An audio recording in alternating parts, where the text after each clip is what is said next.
session. Wonderful. Hey, Ian, good to see you.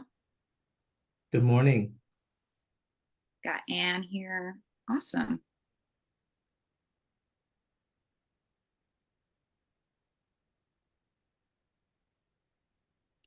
Oh, perfect. And here comes Sarah.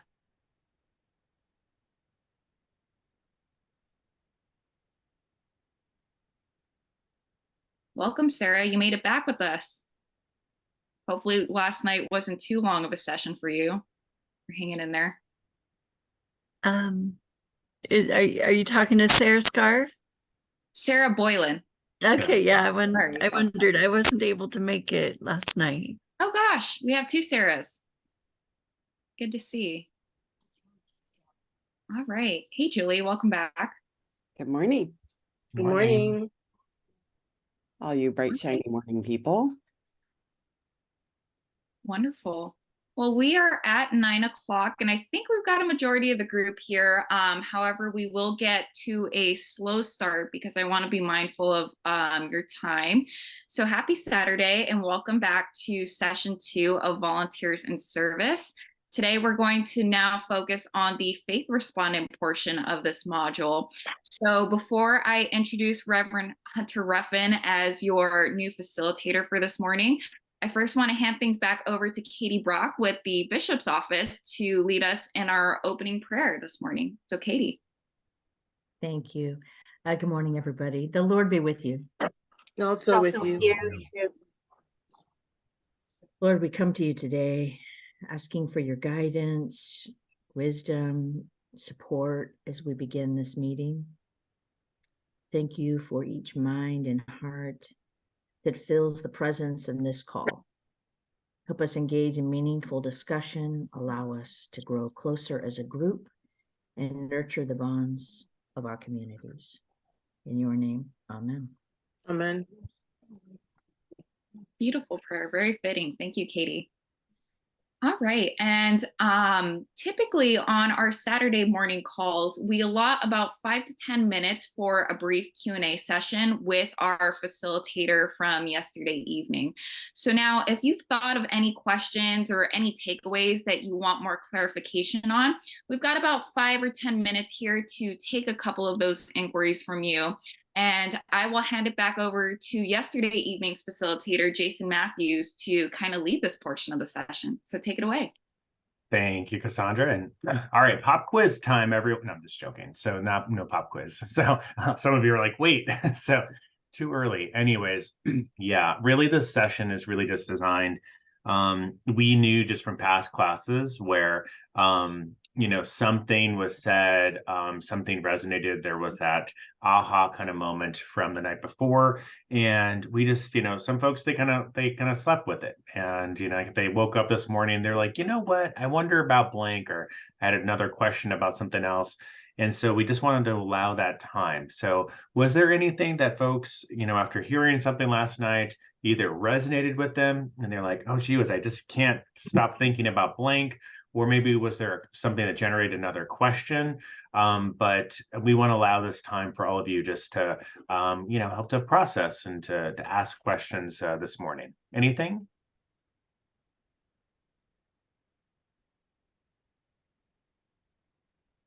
Well, I have a comment. First of all, I want to say that while my name is Mary, it's Mary Victoria Curtis. So you're going to see my name is now Vicky, which is really what everyone calls me. So I don't want you to think there's an imposter here. But I wanted to say that the thing that really stuck with me was your use of the word intentionality. I heard it repeated quite a few times, and it really made me ponder the fact that we're not very intentional, and we need to really look at that. I think with intentionality, all good things can come. But I thanked you for that because it really, really stuck with me. Thank you, Vicki. That was definitely intentional, pun intended. And it really, but I think that's one of the things that I've noticed over time is, and we kind of saw it in one slide, that a lot of volunteer programs, they just happen by history or accident. And, and then time happens. And then there's, all this stuff. And then life happens, all these different kind of things. And by putting more of that, that focus and investment, and we know it's a lot, but that can pay off in some really big returns down the road. So I'm glad that you got that, Vicki. Other observations or questions from folks? I was struck by and reminded by sort of a side comment about using the word volunteers in a faith setting, and remembering that in faith settings, volunteerism is while it is volunteering, it's something a little bit different. And then tying that together with the quadrant you had, where we have to stay away from, or maybe not stay away from, but this idea of obligation, balancing someone giving us time, or giving the church time, and then managing expectations and those types of things. I don't know, I have to think through that a little bit more.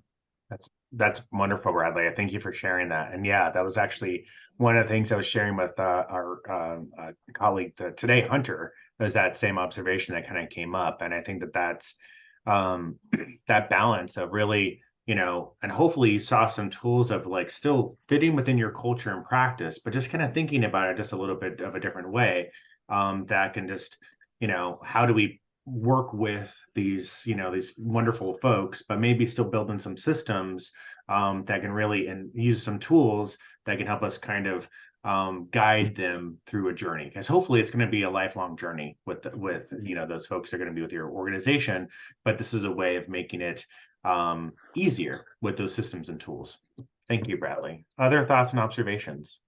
I'll just piggyback on that. I think that when you were talking about orientation and training, how I really saw that, and you used the word journey, to me, that is Christian formation. And so we have, we do trainings for specific jobs, but the orientations that you were discussing, to me, go on throughout the year, intentionally forming the parishioner, not the parishioner, the follower in their faith, so that it percolates up and they realize what they're called to do, the work of what we call the realm, the kingdom, our mission, our church. So your categories, the categories for volunteers in volunteer organizations are applicable and they're helpful. It's more helpful to me to see them in our context, which is a faith community, and the journey is Christian formation, and we want to take them from babies to mature Christians. Absolutely. Thank you, Reverend Lisa. And I hopefully you saw that even within those tools, and hopefully I stressed it enough, is that they're very malleable. Like you can Totally, you could sub out the nouns. You could really put in different categories for folks. But really this, and these are, and one thing that I would say for this morning, one of there's a lot of groups, especially in human service nonprofits, that are really intersecting in the faith community. The St. Vincent de Paul's, the Salvation Armies of the world, the UMOMs, which is a United Methodist Outreach Ministry here in the Phoenix area. And for them, they still have a lot of the same kind of goals of just trying to how to grow a volunteer. And ultimately, as I kind of use, not only to have a volunteer fall in love with the organization, stay in love with the organization, but make that a part of their lifelong practice, right? And even then pass along to their other family members, right? And so it's a journey. And I think however we want to kind of reframe it to work, a lot of the objectives and goals are really going towards the same kind of area too. So thank you, Reverend Lisa. I think we have time for one more observation or question.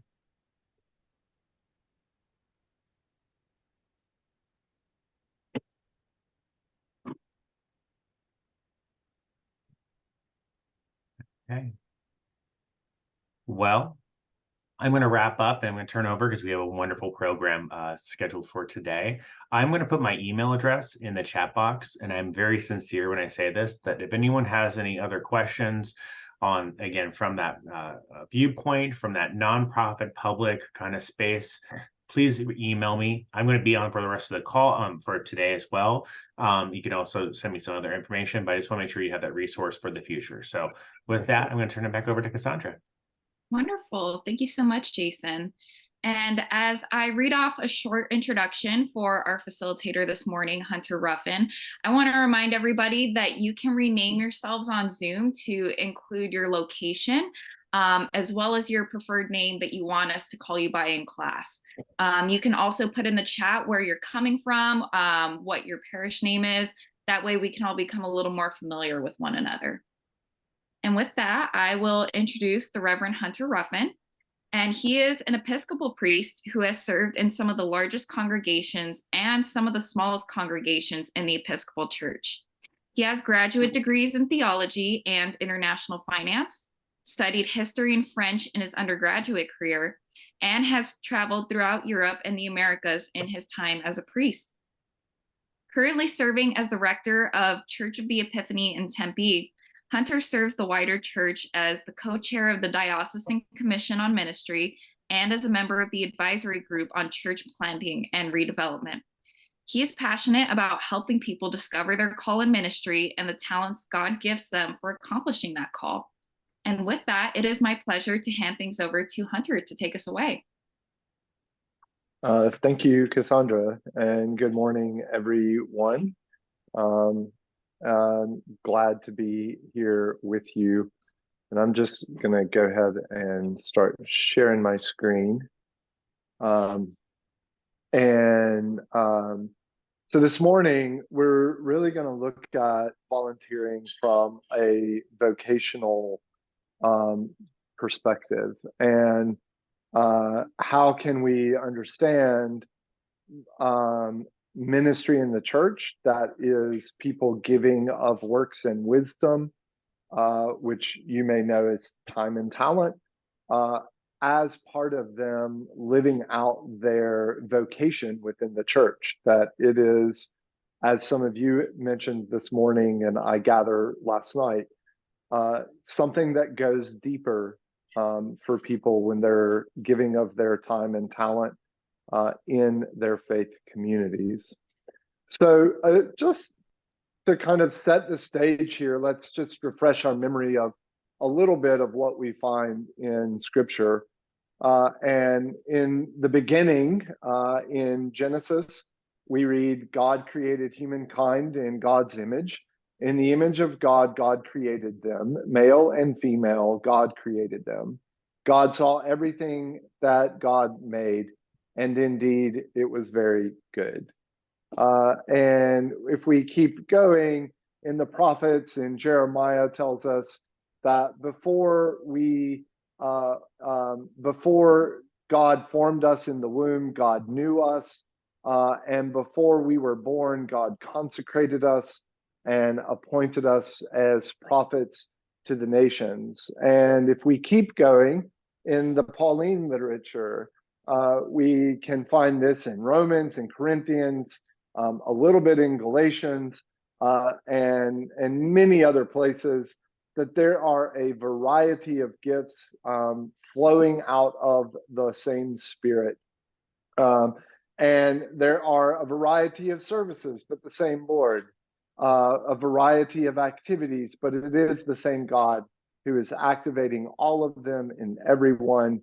To each is given the manifestation of the Spirit for the common good. And of course, in the gospel texts, there are plenty of passages where we can find Jesus encouraging disciples and others to share their gifts with people. And what is part of our jobs as leaders of faith communities is helping people to discover how to put those talents, those gifts into work, how they can discover their vocations which will likely be plural, through which they're able to exercise their faith, grow into the fullness of the stature of Christ, and become together the body of Christ who is actively transforming the world. And for us to be the fullest possible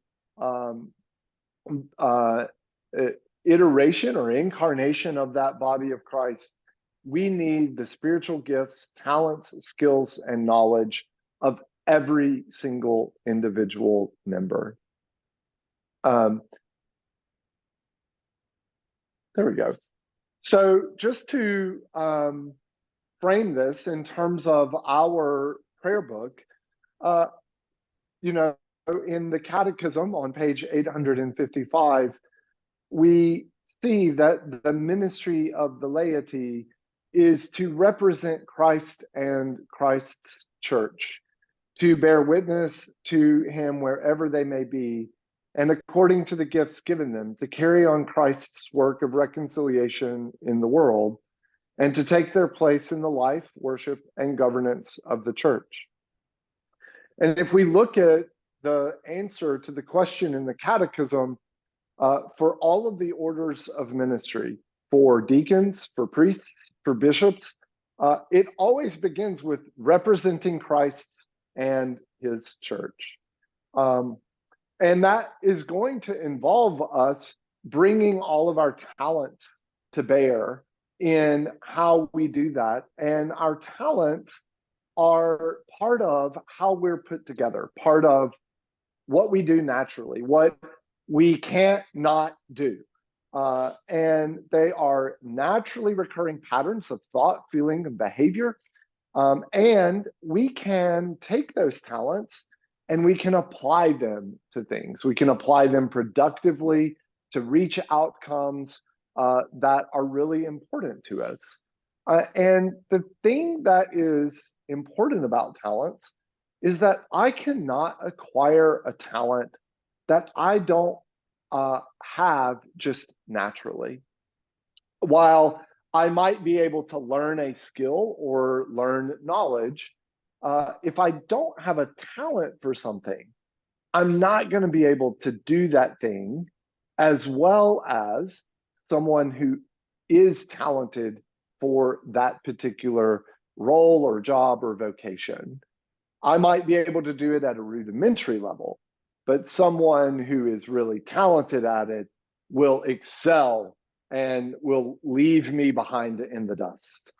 We can think of our talents as our inborn predispositions, and they are who we are. They are often hidden, internal, hold potential, and are our largest sources of motivation. Skills, on the other hand, are the abilities to move through the fundamental steps of a task. And this is something that we can acquire. I can learn a skill through formal or informal training.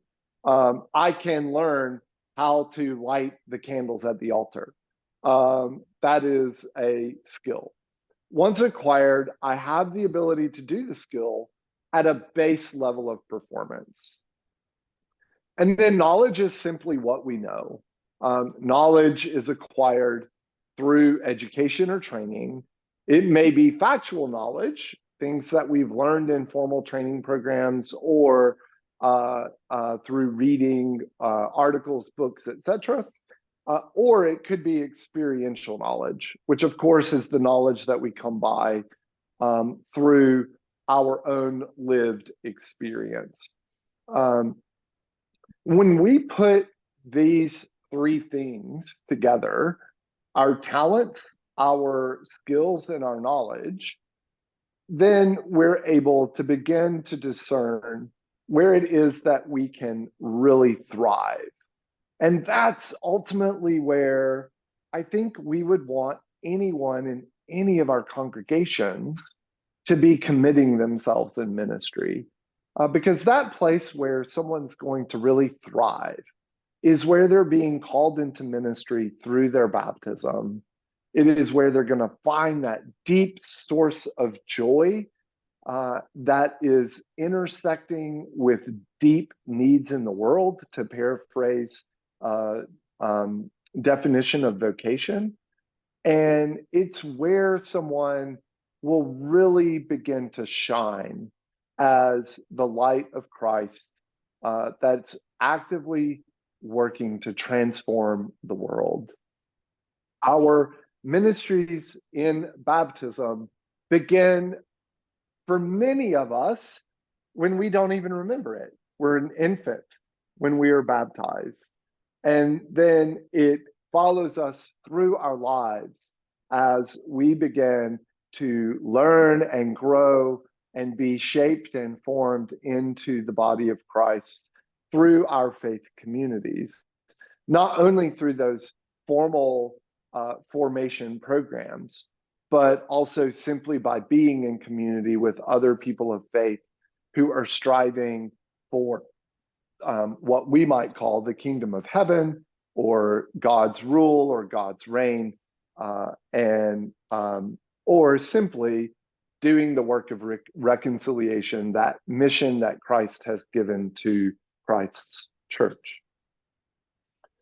So one of the things that gets used very seldomly in the Episcopal Church, I think, is a service that is in the Book of Occasional Services, and it's the welcoming of new members to a congregation. And I will tell you that as a clergy person in the Episcopal Church, I've never used this service. And now, like, I want to find a creative way to use it. And in this service, the celebrant invites new people to the congregation forward, and to welcome these new members formally, and in so doing, asks the people who are joining the congregation, these new people that are saying that they want to spend some time in that congregation, will you commit yourself to seek and serve Christ in this community of faith, and pledge to work, pray, and give to build up our common life? And then the answer is, I will, with God's help. And we're saying, I will, to the community. And then, of course, as that service unfolds, much like our baptismal service in the prayer book, there is a question of the congregation about supporting these new people in their life in Christ. And the congregational response being, we will, with God's help. And that together we find vocation in community, where God is calling forward our gifts, our talents, our skills and knowledge for the building up of God's kingdom. And then this, all of a sudden, we're using a lot of jargon, talents, skills, knowledge that have very specific definitions. And then there's the question about spiritual gifts, and how do our spiritual gifts the same as talents, or is that different? And I would say that spiritual gifts are different than our talents. That what we are, our talents help us to live out our spiritual gifts. And if we look at the biblical literature around spiritual gifts, and we can find them most directly referenced in Corinthians, Romans, and Ephesians, we'll see that, there is not a consistent list of spiritual gifts. And we'll also find that the listing of spiritual gifts are not exhaustive. So we have to really kind of think about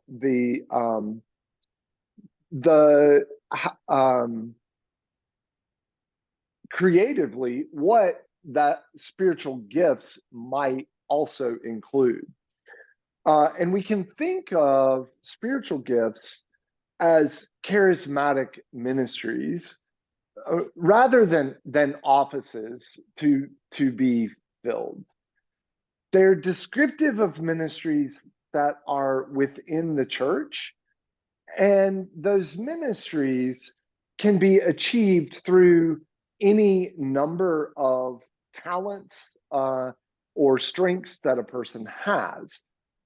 Someone can be, two different people can be called to a shared ministry and do that ministry completely differently because of the way that they use their talents to achieve the ministry that they are committing themselves to. And this is really about connecting with how God put that person together, going back to that biblical literature that we looked at earlier this morning. And that when we do that, we're beginning to become a bit more intentional with how we're calling people into ministry. That we are using a practice of intentionality as a way to encourage how people give of works and wisdom as part of their ongoing practices of stewardship in the life of their congregation. And, you know, Christians have for millennia now sought to put spiritual gifts to use. And we want to help people understand that spiritual gifts are how we find out what ministry God is calling us into. Our talents, our skills, and our knowledge are how we accomplish those ministries. So they're all part of the equation of helping our followers, the followers of Jesus who are part of our congregations, our communities of faith, to really thrive in ministry, to become the disciples that God has always wanted that particular individual to become. And it is about celebrating them through their spiritual gifts combined with talents, skills, and knowledge that really allows people to flourish. And if we're thinking about this from a ethics perspective, then it is about helping people find their telos, their ends, how they're put together to live that out as fully as possible as faithful disciples of Christ. And I just want to reference and Vicki, give me 2 seconds, I see your hand, that the Diocese of Long Island has a really fantastic spiritual gifts inventory, and it is really useful for people in congregations to kind of discover those spiritual gifts. If you have a congregation who, and you know, most of us are now at a point where almost everyone in our congregations have a smart device of some sort, whether it's a tablet or a phone. You could do a workshop in your parish where people are able to take this inventory and discover spiritual giftedness with each other, and then celebrate where it is that they feel God is calling them. So I wanted to share that, and you can find it at spiritualgiftquiz.org. It's a really easy spiritual gifts inventory And of course, there are many of them out there. So you can Google search spiritual gifts inventory and find 1,000 different resources. Vicky, you have a question. Yeah, this may actually be part of the answer. I'm kind of a concrete person. So I was going to ask you to give us an example of how a spiritual gift led to a ministry and then the talent in accomplishing that ministry. Yeah. So spiritual gift is someone who has the gift of hospitality. Okay. Right. So, and that could be many things in the church, right? That could be a greeters ministry, or it could be doing coffee hour on Sunday. The talent is someone who has a predisposition to greeting every single person they meet and having a conversation with them and learning about them. So that talent is probably best suited as greeter, right? That forward-facing ministry of hospitality of the church. But then you may have someone who doesn't have that talent. They're kind, they're a lovely person. They like getting to know people one-on-one, but they don't want to talk to everybody. And so that person might say, I'm going to let others do the greeting, but I will come make the coffee every single Sunday. And I will be in the kitchen to make sure that our coffee hour is good. Fucker. And so that is one example of how that plays together. And I'm drawing this all just out of the air, so this is just hypothetical. And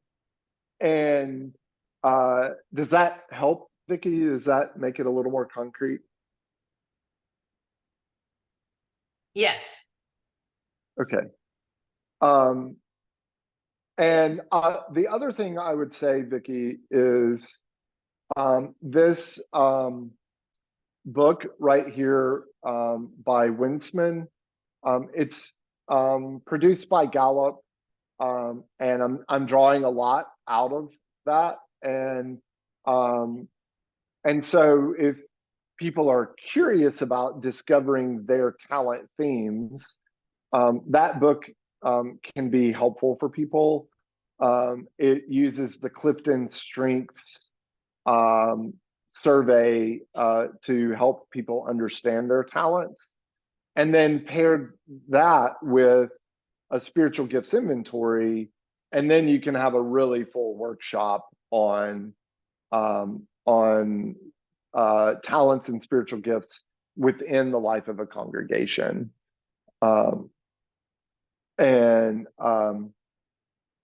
Oh, I see somebody here has sent me their strengths. So that's funny. Thank you for that. I appreciate that you shared that with me, Rick. That's lovely. Are there other questions that people have? And I'm gonna stop sharing for a moment, just so we can see each other.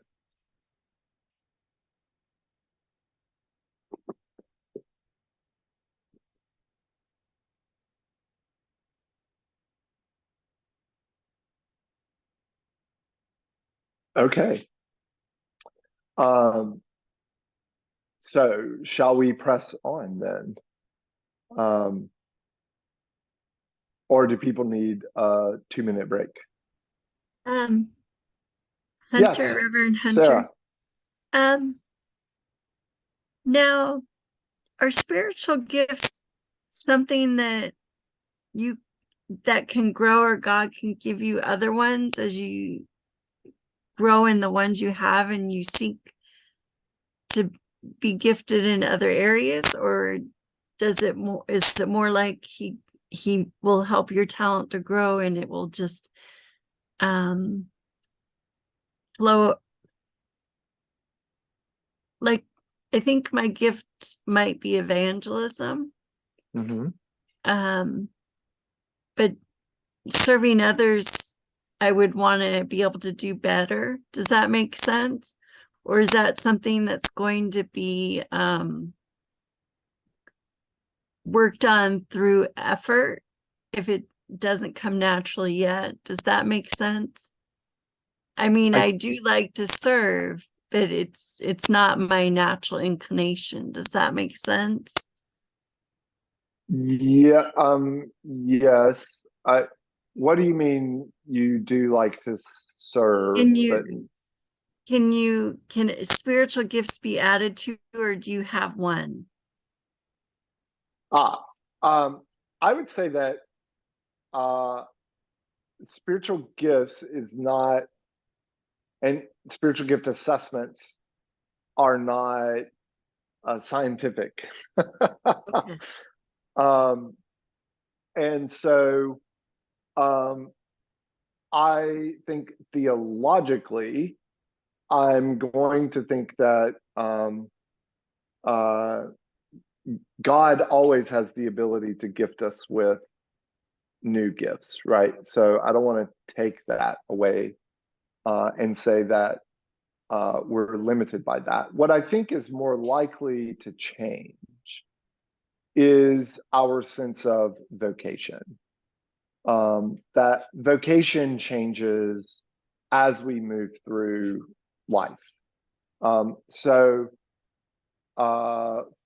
And we have multiple vocations that we inhabit at any given moment in our lives. For example, I have a vocation as a son. I have a vocation as an uncle.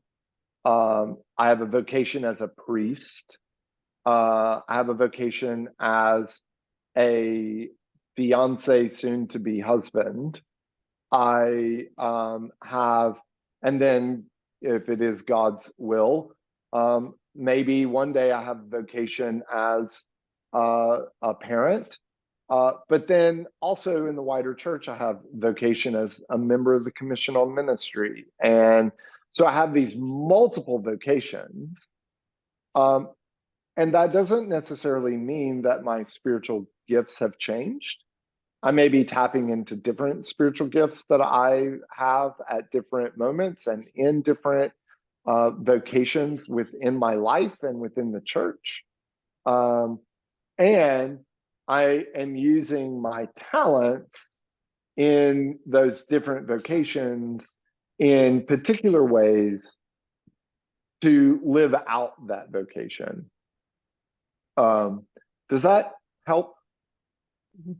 Yeah, thank you. Thank you. You're welcome. Are there other questions?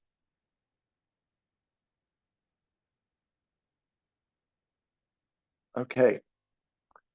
I'm not looking for. We'll go back here.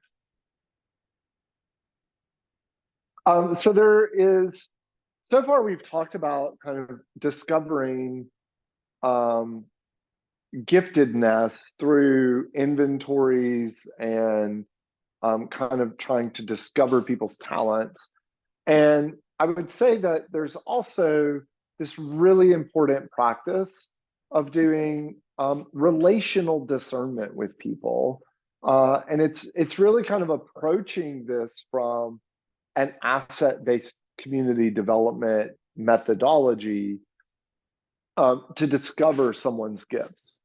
And this begins really with just having a 30-minute one-on-one relational meeting with somebody. And that relational meeting is all about getting to know that person. What makes them tick? What helps them come alive? When they start talking about something, when do you notice their energy goes up and they get really excited about it?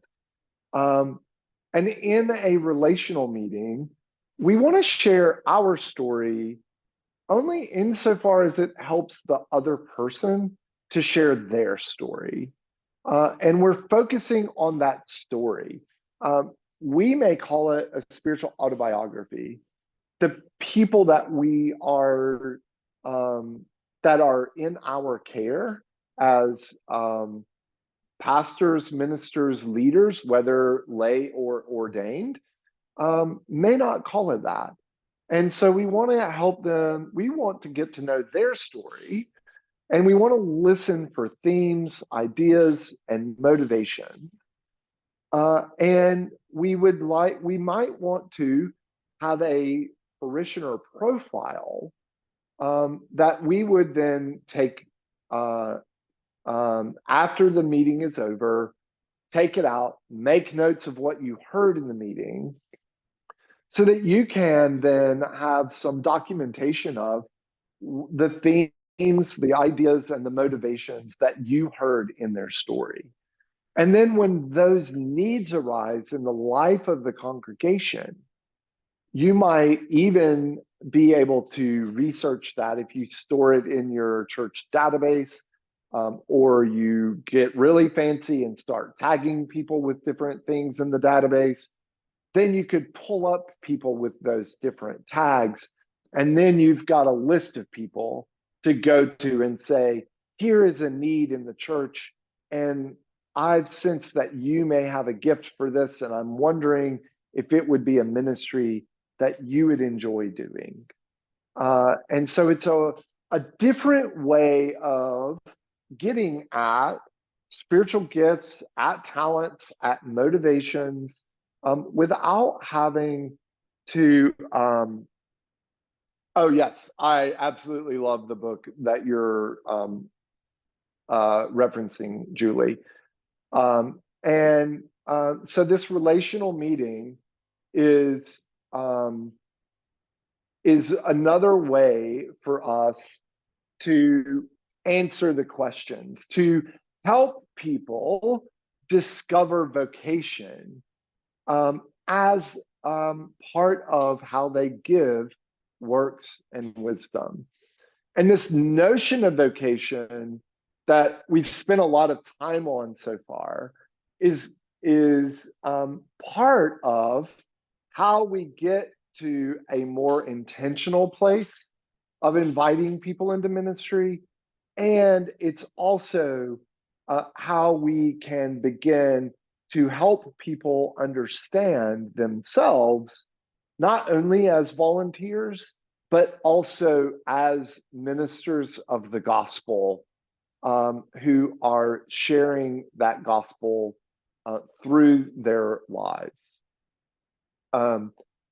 So we're going to go into a small group discussion. And this morning so far, I've really been trying to reframe volunteering as just one-time kind of momentary volunteering into the idea of a vocation that someone inhabits for a space of their lives, whether that's 1 year or 1 month or a week, or maybe it's several years. And so I'm curious to know, what does it look like in your context when volunteering is reframed as vocation? And how does that change the conversation you might have with people in your context? And then secondarily to that is, how is God then inviting us to celebrate the ministry of all members of the body as a leadership task in the church? And I think we'll probably continue what we did last night, Cassandra, is that right? We're going to go into 2 groups of 10. And then I'd love for us to come back and just share what comes up in your small group discussion as you wrestle with this question. And while Cassandra is doing that, I'll try to copy and paste that into the chat. Perfect. And how many minutes did you want that for, Hunter? I would say we're doing groups of 10, yeah? Correct. Yeah, so what if we did this, Cassandra? We're at a quarter till. So what if we did 10 minutes group discussion and then a 5-minute break and come back together at 10? Perfect. Sounds good. Get our recording going.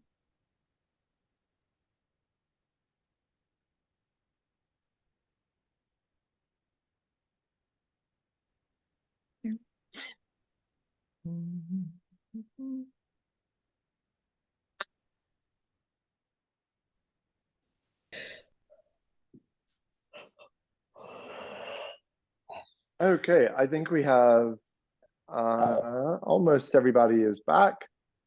And then I just want to get a little bit of what came out of your discussions. What did you wander into as you considered volunteering as vocation, and celebrating every member of the body as a leadership task, not which I think is the qualifying thing there. Any insights that you had in your groups?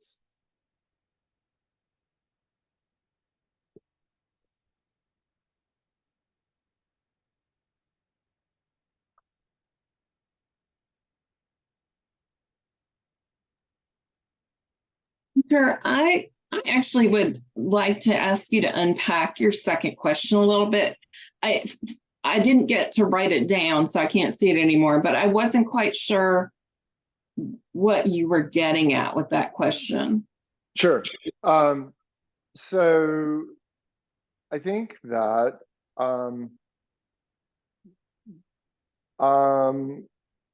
let's I would argue that the Episcopal Church, in a large way, is having to unlearn clergy knows best behavior in congregations, and having to relearn how clergy are being invited to pronounce God's blessing on people's ministries. And that becomes a leadership task in calling people forward and then just sending them, right? Sending the people who are gathered in that context to do that ministry. And it's a leadership task because then I think people begin to understand that they're being invited to put their gifts, skills, talents to use without having to ask permission to move forward, provided that we have good communication systems in place and that people know when they need to ask questions of leadership, to get things on calendars, to make sure that it's going to work within congregational life, etc. But it's not the clergy person having to be at every single meeting or that kind of thing. And so I see my question is really asking us, how do we do that as effective leaders, and therefore making it a leadership task, which then creates space, I think, for the church to grow and flourish, because people are able to just embody how they're gifted. Does that make sense? Oh yeah, that rephrasing makes sense. Thank you. And I think the question answers itself. I mean, that's our task. And I especially think that if a church intends to grow, and some churches don't want to grow, but if a church wants to grow, that's absolutely essential, because your priest can't show up to every meeting. I mean, the idea that the clergy person is the only one doing ministry or leading ministry is an idea that makes a church small. That's right. Only your capacity is whatever it is. Yeah. Yeah. Yeah. No, I agree with that completely. I thought I saw somebody else come off mute, but a few moments ago, but maybe I was wrong. And it was me. I was just going to I'll add to Anne's, but also I think it's why it's important to really have a good understanding of the idea of spiritual gifts, this charismatic response, this gifting of God, because all three of the places, Corinthians, the Ephesians, and the Romans passage, are all written to either churches in peril, a really bad behavior, or in the case of Romans, it's a new work, right? And the giving and understanding in all three of those places is clearly saying what you just said, which is getting away from the clergy knows best into there is this thing that is the body of Christ, that one is not better than the other, but there are different expressions of how that goes. And I think the balance in that and understanding that is pretty key. Mm-hmm. Yeah, no, I agree completely. It's how each of our congregations, no matter how large or small, become a flourishing member of the body, right? And if I may add, part of our conversation had to do with people saying, this is always how I thought about it. And I'm almost surprised to hear that you would not think about somebody's giftedness and their affinities, their talents in connection with a task that you might ask them to do. What I was hearing from a couple of other people was that's there's one body, but there are many roles to play, basically, was kind of the mindset that we have, and that people are called into the roles. Mm-hmm. Edward, did I see your hand up? I think you're on mute.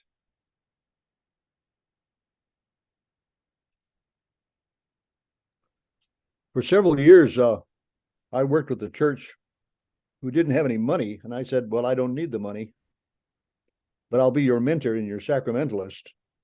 And we used what we called at that time the total ministry model. It's called something different in several places. And it sounds very much like what you're fishing for here, is to recruit what we would call a total ministry team, so to speak, because they became the leaders for the various ministries. And in our discussion a minute ago, I said, well, I simply asked them, what have you found to be successful in your regular life? There's a place for you here in this church because it needs leadership. Mm-hmm. And it worked. It truly worked. The church grew.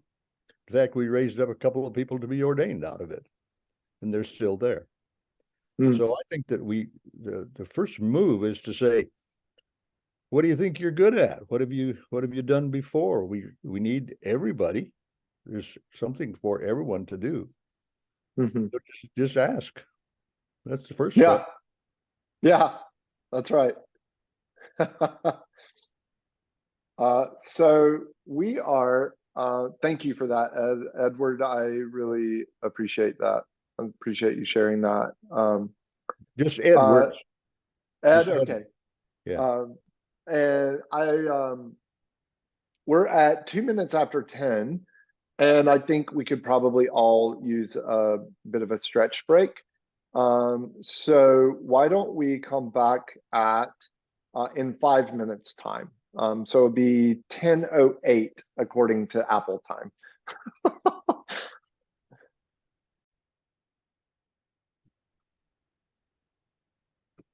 Okay, it's time for us to come back together. And the first part of today, I was really working with some fairly technical definitions and trying to kind of use that to reframe some of what we are thinking about volunteering. And in this next section, we're really going to kind of try to pay attention to how are things in the life of the church changing. And I would love to invite you as we go along. One, if you have a question, raise your hand. If you have an insight, raise your hand. Infinitely more interesting if this is a dialogue, not a monologue. And then secondly is if maybe you have something you want to share with the group, feel free to drop that into the chat at any time. And so that we're sharing all of our knowledge, because all of us have some things to share about this, as many of us have been in ministry in the church for a long time. And we're going to begin this next section with a video from our presiding bishop, and kind of what he sees or what he saw at the start of his tenure as where the Episcopal Church is going.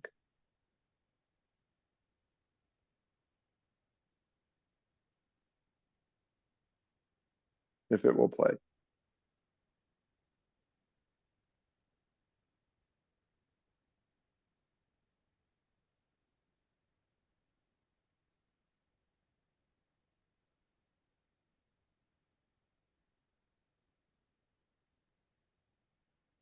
Well. And Hunter, I might be able to pull it up on my end and share it for you. Okay. Yeah, it worked this morning. I tested it to be sure. Yeah, why don't we try that one more time? I'll let you try it.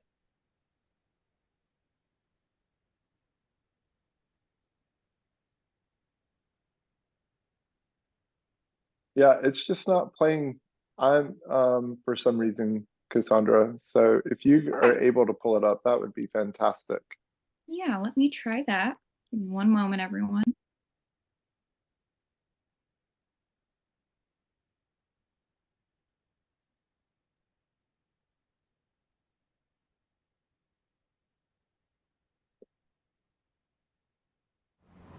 We've been talking for a little over a year now.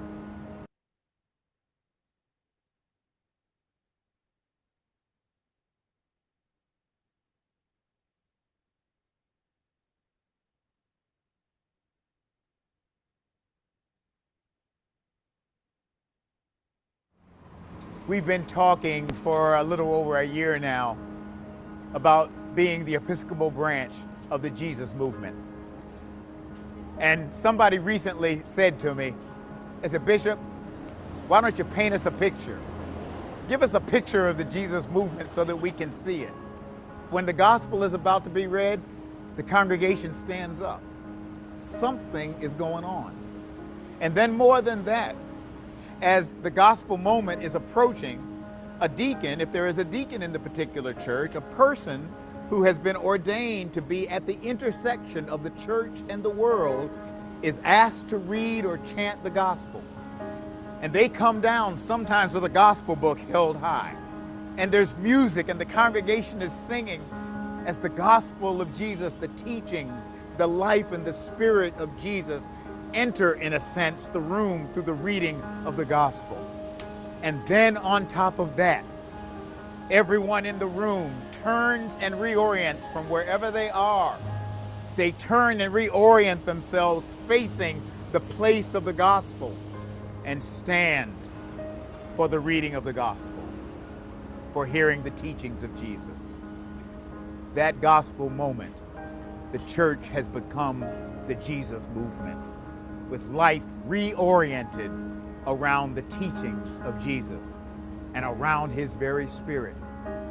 Teachings and a spirit that embody the love of God in our lives and in this world.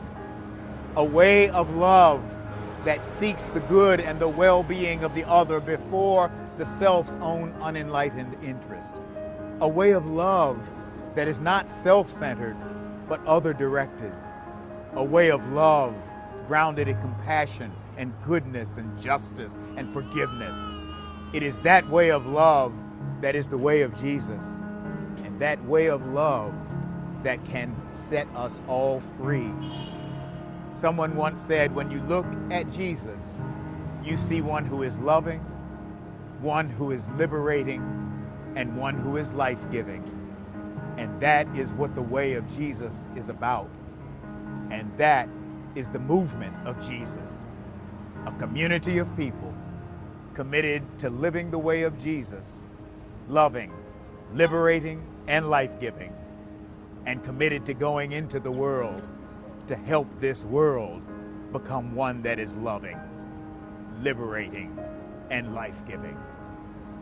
Jesus once said, "You will receive power when the Holy Spirit has come upon you, and you will be my witnesses in Jerusalem, in Judea, in Samaria, 42nd Street and 3rd Avenue. You will be my witnesses, witnesses to a way that is loving, liberating, and life-giving. And that, my friends, can change this world."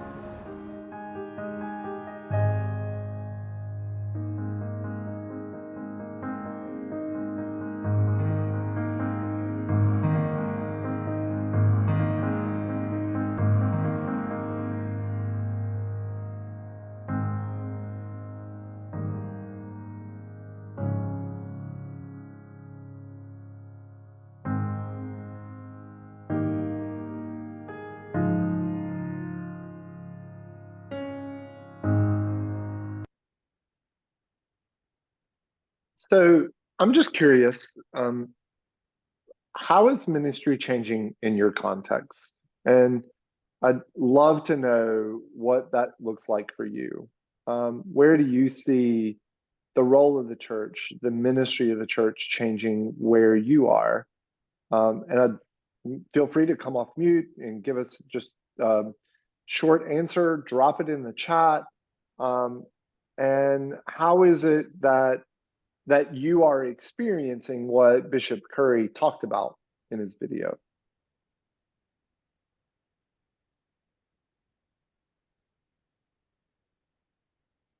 Yeah, go for it, Mary. I'm Or trying to get off mute. the challenge of Zoom every single time. I know. Well, first of all, I think one of our biggest challenges right now is getting over COVID. Mm-hmm. And it really kicked us in the gut. And for the year that we were closed, our families have found other places to be on Sundays, mainly on a field somewhere playing soccer. I mean, it was bad before, but it's really bad now. And living in California, we have to find unique ways to be relevant. And it's very difficult, very difficult. And like I had a huge funeral yesterday, and most of the people probably have never been in a church before. Mm-hmm. And it's just, and even some of the people that have been in church, they don't want anything particularly religious, you know. It's just, it's a struggle. And we have a school here, pre-K to 8th grade. We have 450 students, and at least 75% of them are of different faiths. Mm-hmm. That's our Episcopal school, and there's nothing wrong with that, but you know, I have 450 children right here, and most of them are not particularly interested in being in the, you know, the faith community per se, although they're learning about it. But you know, so it's a struggle. I'll be perfectly honest. And I love what Bishop Curry said, but it's a tough message. It's a tough message to make people listen. Yeah, and see that it actually has anything to do with them. Right. Yeah. I can empathize with that in my own context. I think most people probably can, at different scales, obviously. Right. Yeah.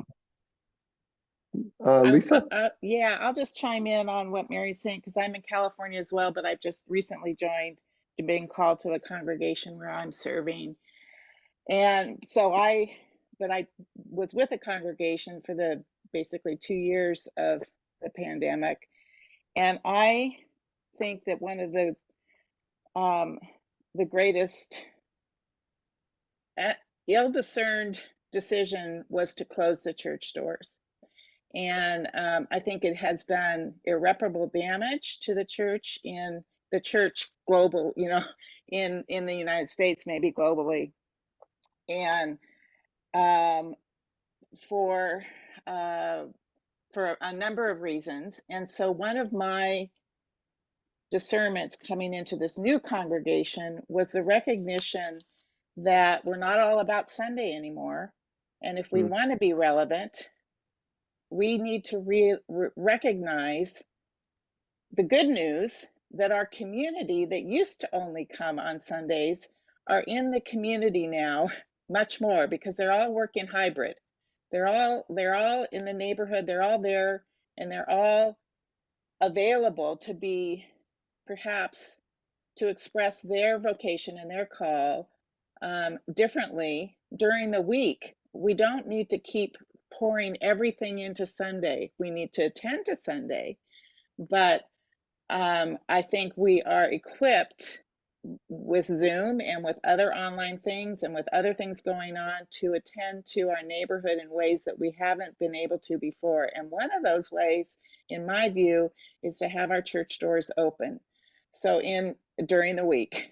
So you might not have your clergy there to do that. You might have a parish administrator or volunteers.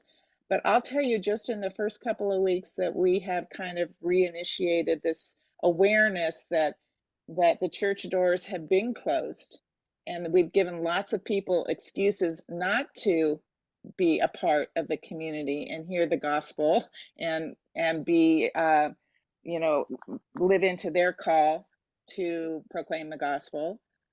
We've opened the doors, and we've had people that walk by all the time that have stuck their heads in and just been marveled at, like, what was behind those doors all these years. I never see, because they're not coming on Sunday, but they're certainly walking by Monday through Saturday.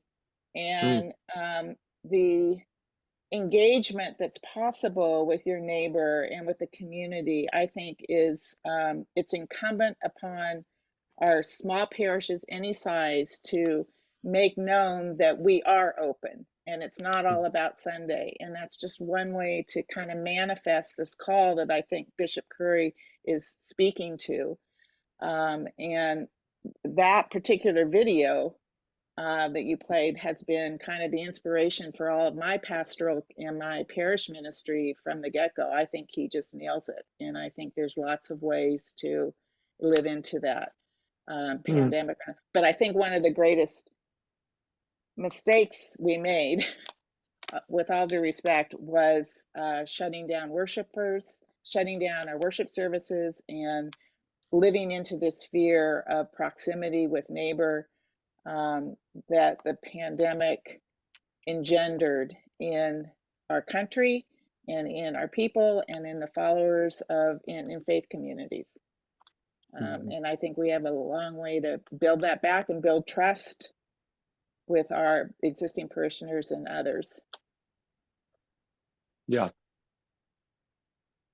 And Vicki, you said in the chat, the cathedral is, it sounds like in a liminal space, trying to figure out how to move forward in a context that has shifted around it, and what that involves in terms of then how we do what Bishop Curry is talking about in his video. Am I connecting your chat message to the video appropriately? Yes, very much so. We are not the cathedral, as many of us are, that we were 40 years ago. Our neighborhood is completely different. The people that come onto our campus are completely different. And we really have to face our own prejudices, our own biases, and find a new way of being and a new way of interacting. And many of the members of our congregation are really having a hard time with that change. And we're trying to find ways to facilitate that, but change isn't easy.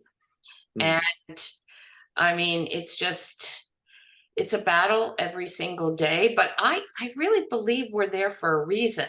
And if we can get to that and understand that, I think that will ease the transition going forward. But that right now it's just a huge challenge. And then Brad offered, I think the unplanned gift of the pandemic is that it has made us learn to be more missional minded, much like the presiding bishop's encouragement to go. I love that. It is forcing us to relearn what does it mean to be church in important ways. And all of that connects pretty well with where I wanted to go with this. That in the past, we may have thought of lay ministers as like a sideline, right? Like that it was important, but we didn't really understand it as part of the mission. And but now we're being asked to reframe how we do this and how do we think about drawing people in to these spaces of holiness that are, and by holy space I mean these spaces that we've set aside for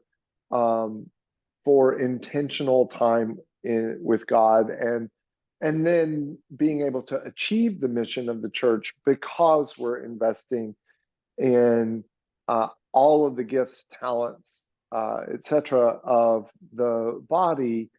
And that's part of the strategic plan for how the local congregation will succeed in its context. That we begin to see the role of lay people in our congregations as equal partners with equal involvement that have creative ideas, and they are the connection. And I loved, I can't remember which one of you said, and I think it was Lisa, that our people are out in the community more than they ever were or ever have been. And so how do we begin to understand that as the way that we access the broader community and how we access the skills and resources of the broader community? And it's shifting. I mean, the whole landscape is still shifting. My congregation we're still recovering from COVID. And, we're still at 60% of our attendance numbers from pre-COVID. And so, they're real big questions to grapple with when you are missing 40% of your people on a Sunday morning. And how do we begin to think about who is connected to that congregation, and how do I connect with those people and engage them in the life and work of the church? And how do I keep them front of mind when I'm not seeing them on a Sunday morning, or I'm not seeing them with regularity? And how do I begin to re-engage them with what the local congregation is striving to do? And part of this connects with low risk invitation. And part of it is part of what I heard is also, how do we do evangelism differently in our communities? And one thing that we're practicing in my congregation with every single ministry is doing low risk inviting within the life of the church. You know, in the past, you would put the bulletin announcement in, right? Acolyte training on this Saturday. Everybody who wants to be an acolyte show up.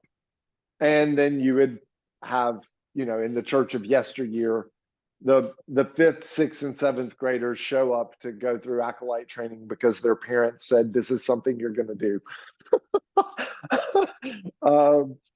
And now, if we were to do that, we might get 2 people show up.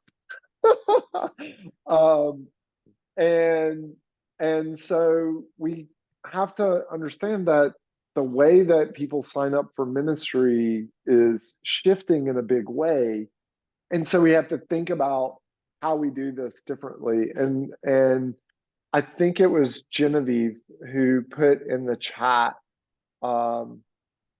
just a moment ago, having a small congregation, and sometimes we have something that absolutely needs to be done and nobody feels like they're the ones called to do it.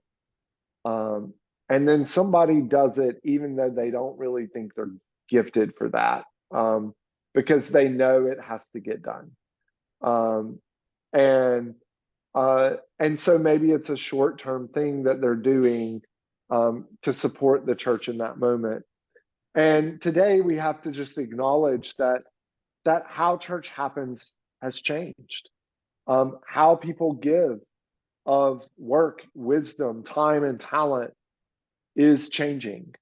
And not just because of COVID, though COVID certainly accelerated what was already happening in the life of the church.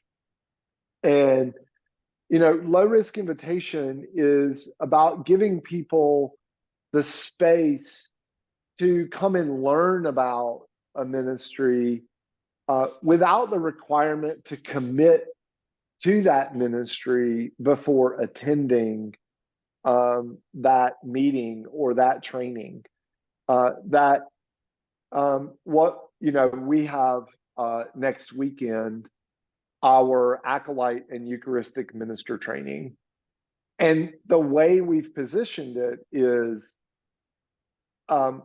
if you are at all curious about what happens at the altar and you want to learn more about the ministry of acolytes and Eucharistic ministers, then come to this training after worship on Sunday. There's no requirement for you to commit to being part of the ministry. You can make that commitment later. We're much more interested in people coming and being curious about whatever ministry it is that we're talking about. And we're doing this, we've done it with our choir, we've done it with readers, we've done it with the welcome ministry, and we're beginning to see some new fruits from that, because it's giving people permission to wonder about where God's calling them in ministry today. And also it's giving people permission to wander through the church as they try on different ministries. And I think these low risk invitations can also be a way for us to draw people inside, especially if we're doing the work of sharing those invitations very broadly in our neighborhoods and seeing who's curious, who's showing up, who wants to know more. And, you know, and so it begins to draw people in a different way.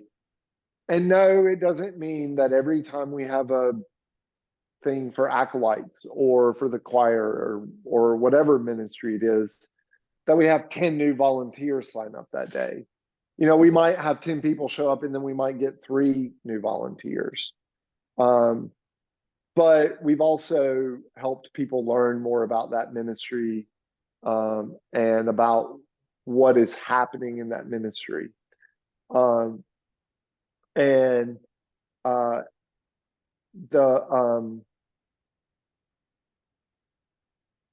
I'm just seeing Kristen's chat message. Yeah, right. Like figuring out ways to respond to needs in our context is part of what it's going to mean to be church as we move forward. And yet, in all of this, we still need we still need volunteers, and we still have places in our churches, in our congregations, where we needed those volunteers and we needed them yesterday. And so there's still that place for clearly communicating where people can give of their works and wisdom, where they have an opportunity to say yes. There's still a place for having the volunteer job board.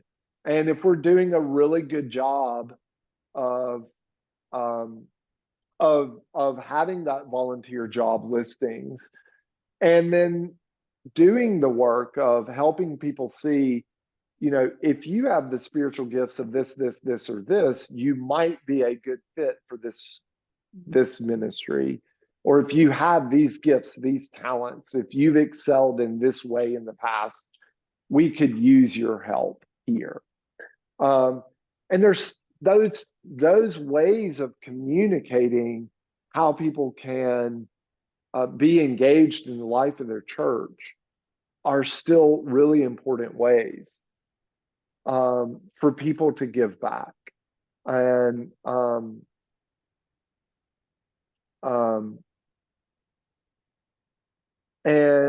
Kristen, I wonder if you'd share a little bit about what you just put.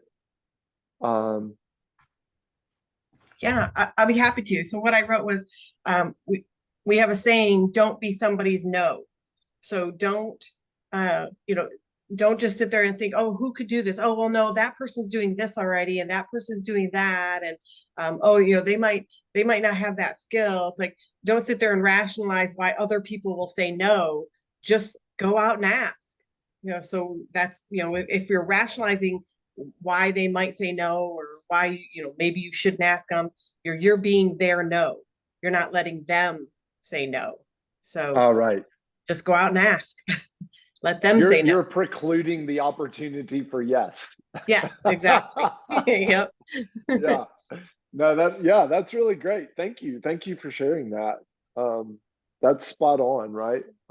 Give people the opportunity to say yes, and recognizing that any invitation to anything always includes the possibility of no, but that doesn't mean we shouldn't ask. So that's great. Father Ian, you have your hand raised.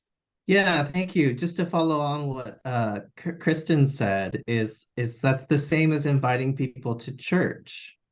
That's the biggest thing I hear when we talk about inviting people to church. They say, well, I don't think that will be my friend's thing. And, well, I'm not sure my friend it would be like that, blah, blah, blah, blah, blah. And I say to them, but, let them make that decision. Let them come and have the experience. And then, if they like it, don't make their experience, don't prejudge their experience for them. So it's not just about volunteering. It's about, church is really funny because you'll suggest somebody come to a concert or go to a restaurant or all of these other things. You'll recommend a doctor, you'll recommend a therapist, but you won't recommend join me on Sunday because you might not like it. They might not like it. And not giving them an opportunity to like it. I think that's just offer a comment on that. I think that is also an opportunity, though, to ask the person why they think they wouldn't like it. Because I think a lot of the time what's being expressed in that, when you're saying, why don't you invite your friends to, underline that is like, it's not them. I don't know what I'm inviting them to. So there has to be like an inherent or an innate kind of enthusiasm that you want to share what is happening there with your neighbors. And if it's not just a matter of tapping everybody there to say, hey, just invite your neighbors to come on in, because they may not have the impetus or the clarity to understand what they would be inviting their neighbor to. If they don't understand, and if we're not careful about providing that, it's a risk for them. You know, this is a neighbor that if you have a grief group or something maybe there that you're inviting them to, you give your people the enthusiasm and the impetus to want everybody to share in what is happening there. And so I think that has to precede the invitation in the sense, yeah, they're all, you know, they've all thought different things to do, but part of it is knowing, like giving you confidence to know that if you invite your neighbor or your family member or whatever, this community will embrace them, and they will leave here in that moment having maybe encountered the divine in a way they hadn't before. And we're not just inviting them again to be a part of, you know, the congregation, to pump up our numbers or whatever. We want people to know that if you come join this community, there's a transformative experience that's available to you that we are so excited to share with you. And I think that prevents a lot. So when we say to our parishioners, or we have invite your friend to church on Sunday, underlying that, the hesitation, I think a lot of time underlying that is, yeah, I'm not so sure. I don't know, you know, it'd be nice to have them here, but I don't know how they'd receive it. And I don't know what they would plug into here or what they would find here. I think Bishop Curry tells us what they will find there, but, you know, we have to know that that is there for them. You don't just say, all are welcome here. Welcome to what? You know, anybody can come, and everybody for what? Yeah, there has to be a zeal for the gospel, right? And a zeal for helping people to find their place, and a confidence that people will find it there. Yeah. Well, and find a sense of belonging is, you know, that they will be able to fall into community that will embrace them. And yeah, no, I think all of this does definitely connect on how we create invitation in the community and how we can practice that in our own congregations with our existing ministries. And one of the things that we're doing in it at Epiphany is we're stressing that success is not someone accepting an invitation. Success is making the invitation, whether that's for a volunteer ministry within the congregation and inviting someone into it, or it's inviting someone to church. That the success is simply making that invitation. And if you've done that, then you are successful, and you need to be proud that you have worked for the good of the spread of the gospel in that moment. And it has shifted how people are understanding invitation in the congregation, not only to neighbors, to people who are outside of the faith community, but also within, of inviting people to try on a different ministry than they have in the past, and knowing that just by making the invitation, they are acting as a minister of the gospel. And that has really shifted things in our congregation. You know, in Arizona, the last thing any Episcopalian wants to resemble is, well, to be quite blunt about it, they just don't want to look too much like the Mormons. They think of evangelism as knocking on doors. And I'm not saying this to take away from from practices of the Mormon Church. But I'm telling you, when I talk to parishioners or to people in my context, we don't want to do evangelism. We don't want to do invitation because we don't want to look like that. And so we've had to reframe that. And we're having to reframe that within the congregation about ministry, right? About ministries within the parish itself, not simply outside of and drawing people into the congregation. So it's like it's in every part of the church having to rethink what it means to do invitation and how we practice that internally and externally. And so these, communicating this really kind of sense of belonging and how people come into the church is also a part of how we communicate volunteer needs.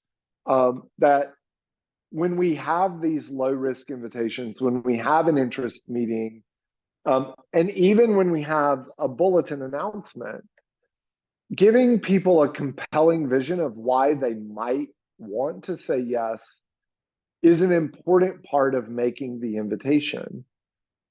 It helps people get excited about the ministry, about sharing their gifts within that ministry, and how their involvement in the ministry is part of how they are the part of the body of Christ that's transforming the world. And, a simple example is a bulletin announcement that says, join the greeter ministry so people feel welcome in our church. Okay, well, that's okay.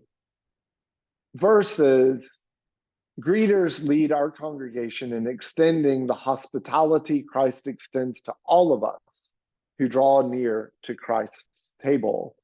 Become a greeter and help us welcome others. There's just, when we can create that compelling vision for people of why they should say yes to that ministry. Is it just because we want more warm bodies on a Sunday morning? Or is it because we actually believe that doing this is part of being the body of Christ and doing something for the building of God's kingdom in our context? And yes, we all have, right? Every congregation has those administrative tasks that need to get done, that are more difficult to see, to connect to different aspects of the life of the church. But that doesn't mean that they aren't part of the building of the God's kingdom. And another way to think about this in terms of low risk invitations, and this is particularly effective in small congregations, is to shift from long-term commitments to short-term commitments. That is, go from having everyone doing this ministry for eons to having task groups or short-term ministry groups for particular things in the seasonal life of the church. And this is particularly useful with special events and throwing neighborhood parties and doing those things that would draw people in, and helping people to ask for a shorter commitment from people, and giving them the opportunity to try it on for a shorter period of time.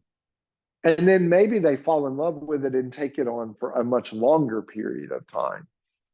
But that by going to these shorter term ministry groups, then they're joining up with others for a period and then moving on after that that ministry is concluded for that year. And as I said, this is really useful in those seasonal events, those seasonal ministry opportunities, and then avoids burnout because you are recruiting for that ministry event freshly every year. And that seems daunting. But if we begin to help people understand there's a way to volunteer in shorter time increments, then we may find in our congregations people are more willing to say yes because they know it's only for a given time period that they are saying yes to that ministry. And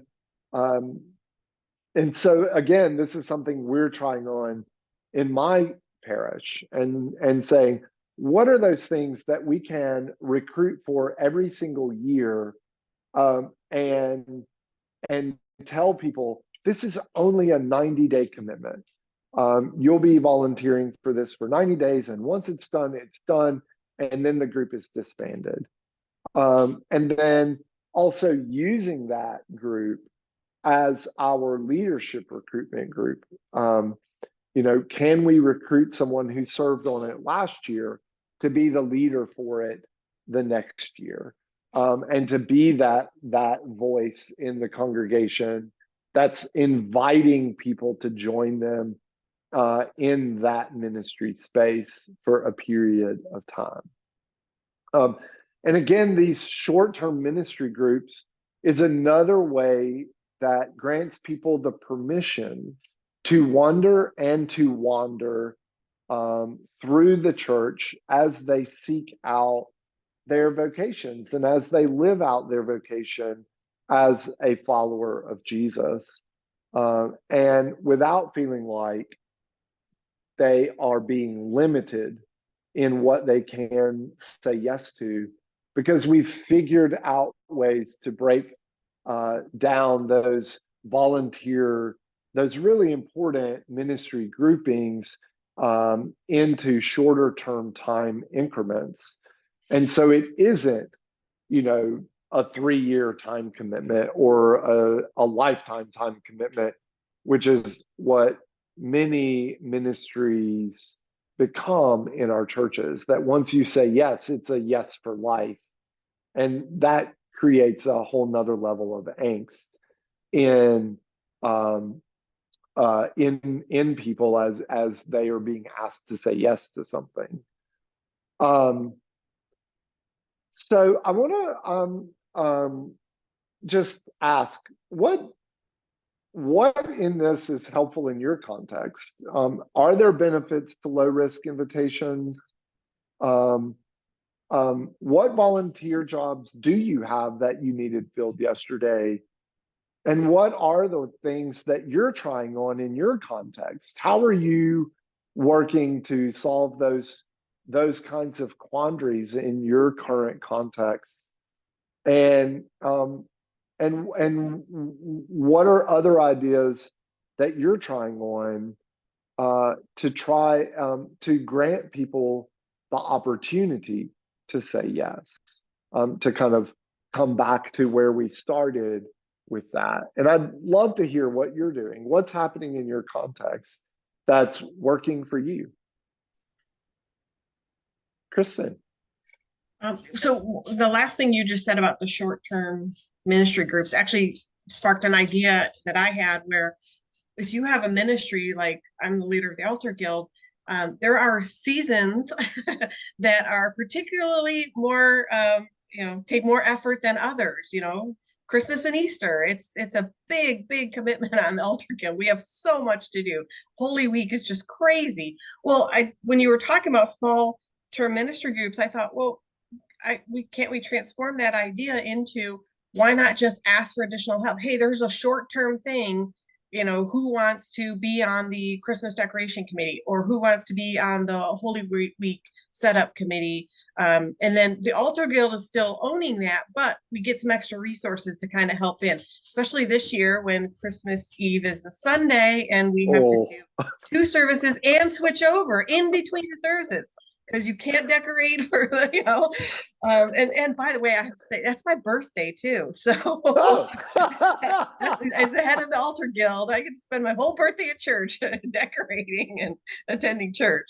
So yeah, so I think that that's a wonderful idea, and different ministries that may have that might help out with preventing burnout too, when you have a small ministry group that every once in a while has this big effort, instead of burning them out, just say, hey, short term, who wants to just help out with this? Thank you. Well, and the other benefit, what you're raising is that becomes its own low risk invitation for those people to learn a little bit more about what the Altar Guild does. And so you may have some of those people who say, I really enjoyed doing this, setting up for worship. I think I'd like to become part of the Altar Guild and learn more about what's involved. Yeah, Brad. I'm finding that the best low risk opportunity has been a much more organic response. We have a culture in the parish where people just invite. And, because I think as a priest, if you come to someone and you invite them, that's feels a little bit more risky. Whereas if there's someone in the parish that recognizes someone that's new or might have an opportunity and they invite them, and so we're never really lacking for people to come and serve. So I've been really enjoying that. I think too, what you're kind of landing on there is the absolute best way to recruit a volunteer is through another volunteer. And that, because sometimes when the priest comes and says, will you do this? It's more challenging, even if they don't want to do it. Maybe they don't feel like they have the ability to say no to that. And so it doesn't feel, it's not exactly as you said, it's not as high risk of an ask, right? And so it gives people a little bit more permission to say no if it's a not yet, but also to say yes because their friend has invited them to do it. Other thoughts? Thank you for that, Brad. I really appreciated that.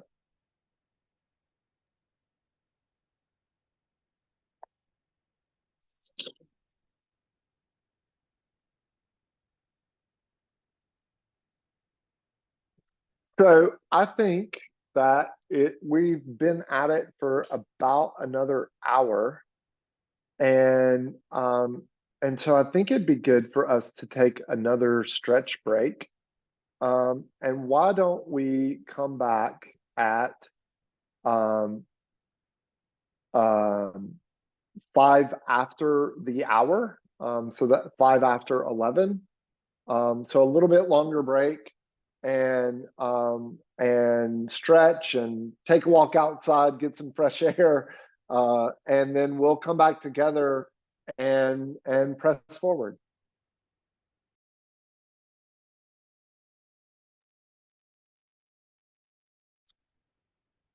All right, welcome back. Hope you had a nice little stretch, and maybe were able to step outside for a minute, take a break from the screen time. And I'm just curious if over the break, if anybody had anything new they wanted to share in terms of low risk invitations or smaller time increments of small group seasonal volunteering, or anything else that came up for you over the break.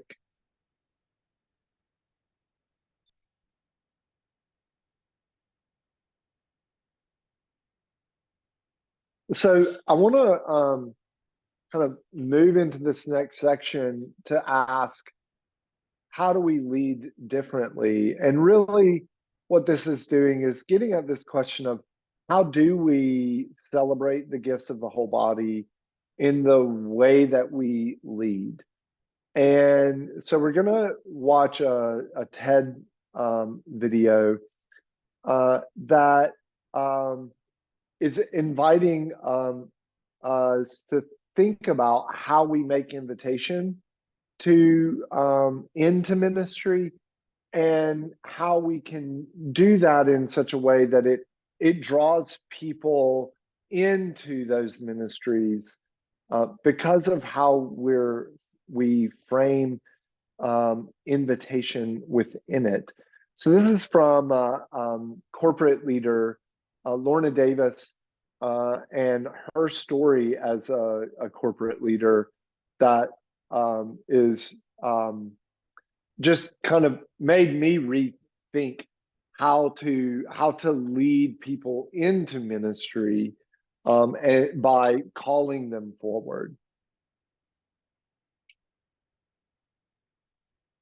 So I just would love a chance to brainstorm together. How does what Lorna Davis was talking about connect with your context? How do you see it as inviting a different way of leading, of worshiping, of doing ministry together? Have you tried something similar to this? What's worked? What hasn't worked? And how do you see it as an important part of being the body? And I'm gonna stop sharing just so we can just brainstorm this. What is the importance of interdependence as it relates to volunteering or volunteer ministry, people giving of works and wisdom? And what are ways that you have tried that in your context?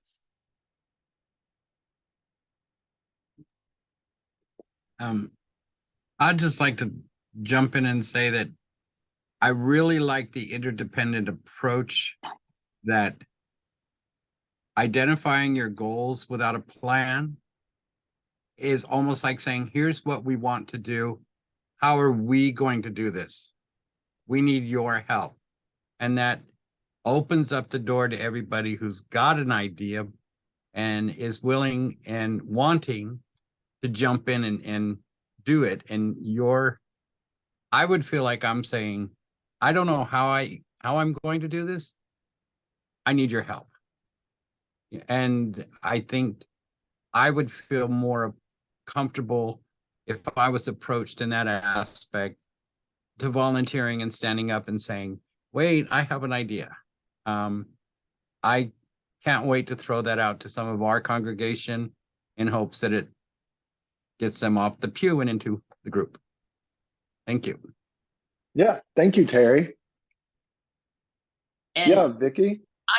I like what you said, Terry, but I think at the same time I'm imagining this and I'm thinking this gives us an opportunity to really become comfortable with chaos, because this is going to lead to a little bit of messiness, and we have to be okay with not getting frustrated or upset with that messiness, because you will get ideas that are going to work. You'll get ideas that are not necessarily going to work, and you have to honor all of them in some fashion.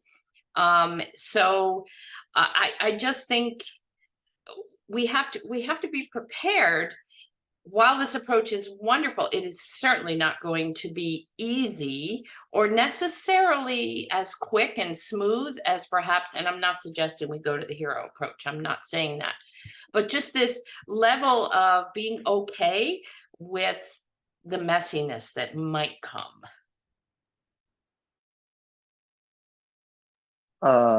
Yeah, that's true. And it also would mean that we might have to build in more time to the invitation, right? That if we are creating this really broad open invitation for co-creation, then we're going to have to start that invitation months earlier than we might have done otherwise. Precisely because there will be more chaos. And, you know, according to one theory of systemic evolution, it would invite the overlap of chaos and order and create this, what is called a chaotic space, where creativity really begins to flow and spark new ideas, because it's not all completely ordered like the Book of Common Prayer right to Eucharist, and it's not completely chaos either, right? So it's that kind of that overlapping of those two.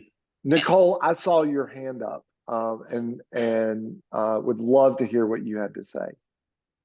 Actually, I was listening to you and I forgot what I was going to say. Oh no, I'm so sorry. That's why I took it down. I was like, oh, it will come back to me.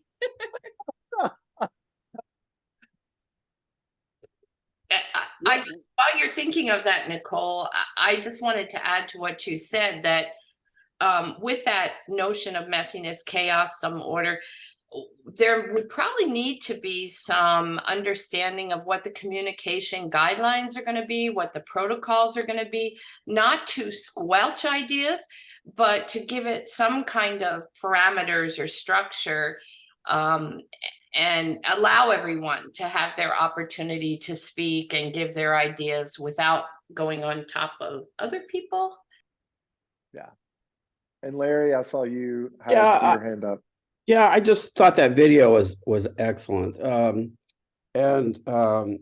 I've really enjoyed this morning is a lot of the comments by the clergy members here in this group and hearing their perspectives. But you know, I worry that a lot of the congregation sees the rector as the hero who's supposed to be doing all this stuff, and I wonder the clergy perspective on getting yourself out of that role. I don't think we have that problem at Grace. I think our rector and the chaos comment was interesting. I think sort of along that lines, if something just doesn't get done, well, it just doesn't get done. Maybe it will eventually, but I think she's given us permission to have a little chaos occasionally. But I'm just anyway, I just thought that a lot of I've experienced the same leadership style that the speaker was talking about, and she's right, it just doesn't work, and this is more motivation to spread out the responsibilities.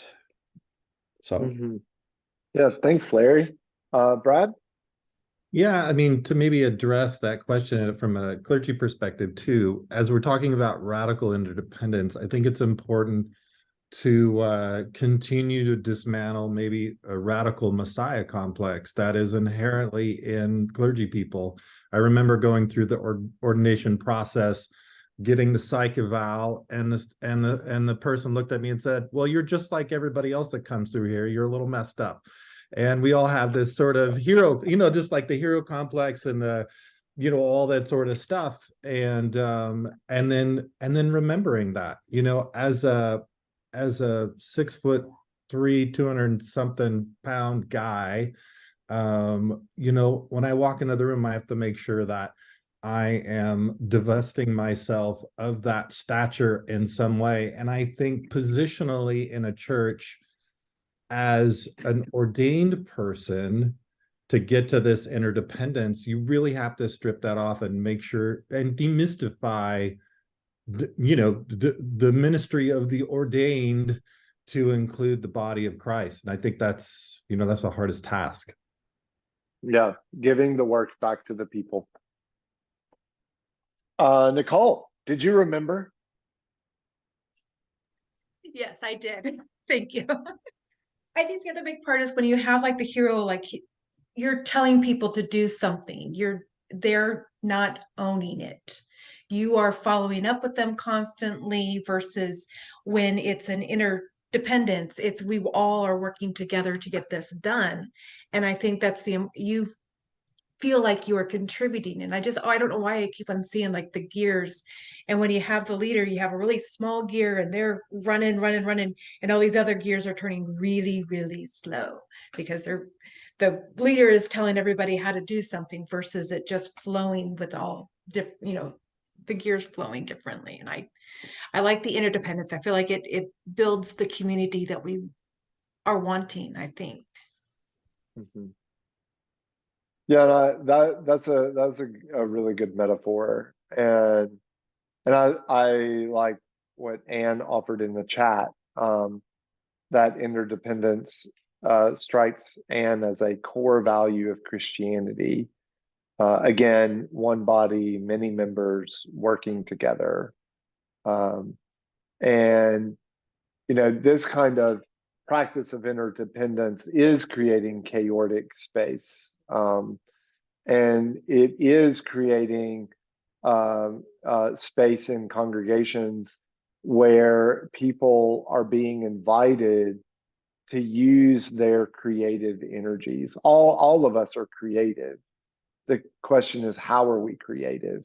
And how are we being invited to use our creativity within our faith communities? So it becomes one more invitation for people to be part of that body, to be part of a ministry that's doing something new and interesting, even inside of a right to Book of Common Prayer,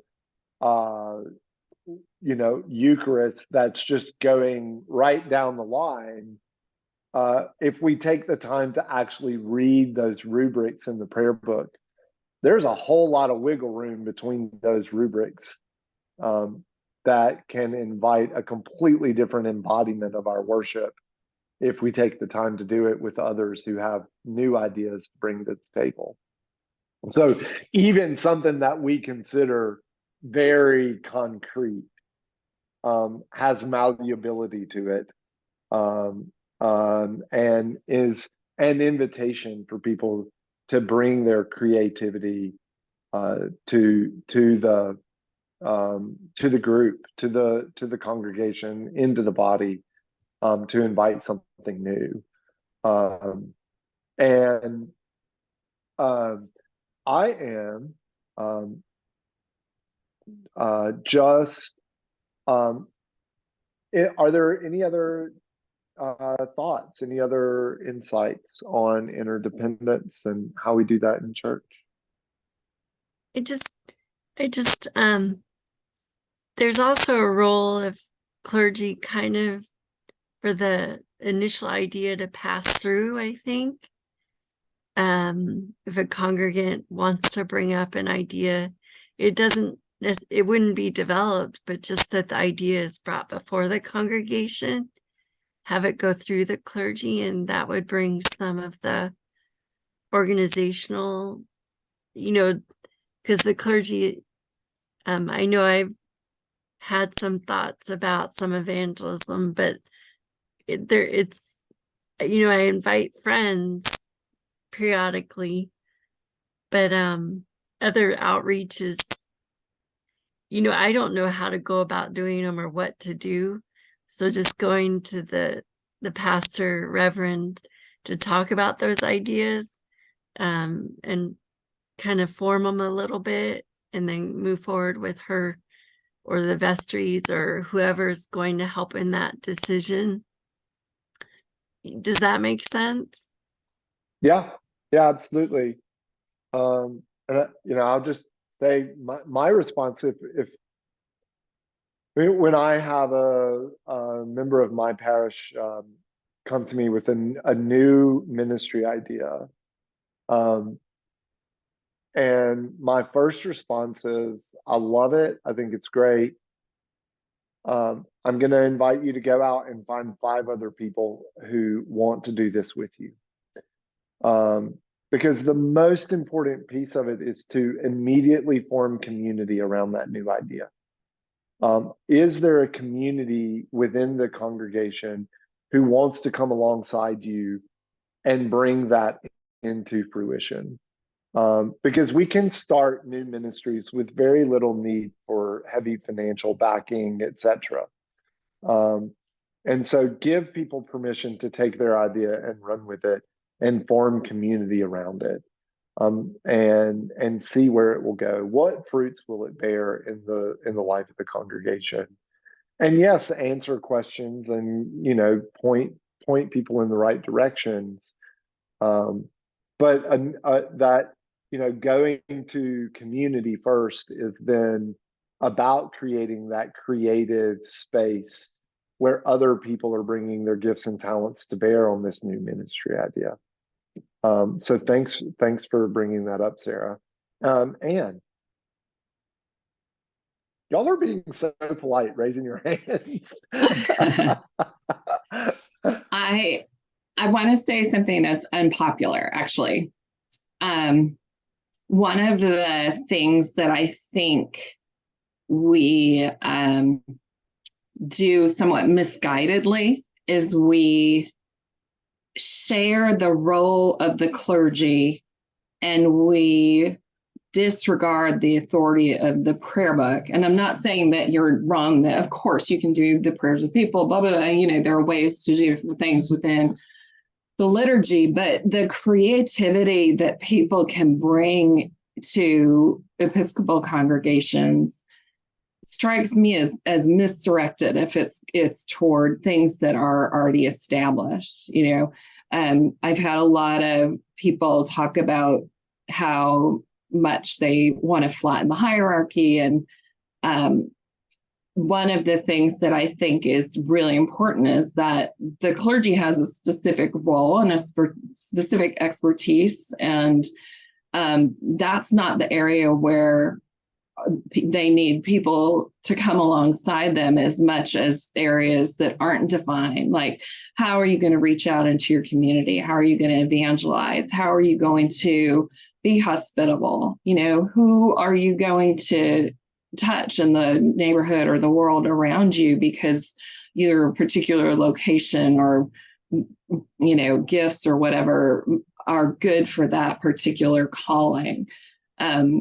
I think that one of the most important things that we can do as a church is actually be real clear about what it means to be Episcopalian in the things that are givens, and be clear that when we are calling people into ministry with us, the need of the church is really broad.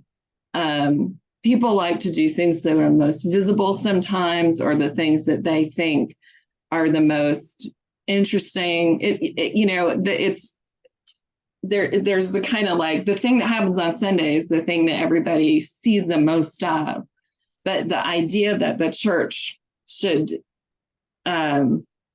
focus energies innovating there instead of relying on the tools that we have to serve us there and innovating elsewhere, I think is something that's keeping us from really taking hold of our identity and taking hold of the call we have to ministry across the board.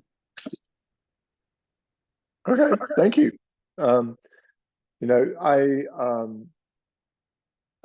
Look, I'm a very traditional Episcopal priest.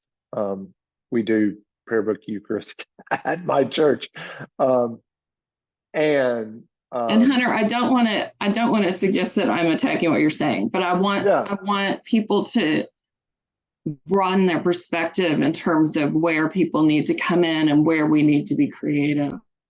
Right. Yeah. How do we find those other places where we can invite creative community within the context of our congregations is what I hear you saying.